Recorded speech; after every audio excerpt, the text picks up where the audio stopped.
ভিডিওতে যেটা দেখতে পাচ্ছেন না, এটা দেখুন কি বলুন তো। আসলে চাবি যখন ভিতরে ঢুকে ভেঙে যায় তারপরে সেই চাবিকে কিভাবে বার করা হয় একবার ভালো করে দেখুন।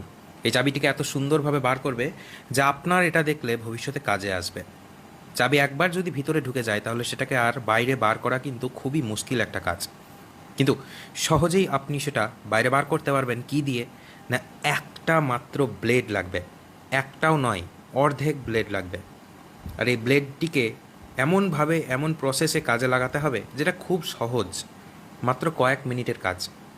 দেখি চলুন কিভাবে এই ব্লেড দিয়ে বাইরে বার করছে ওই চাবিটিকে।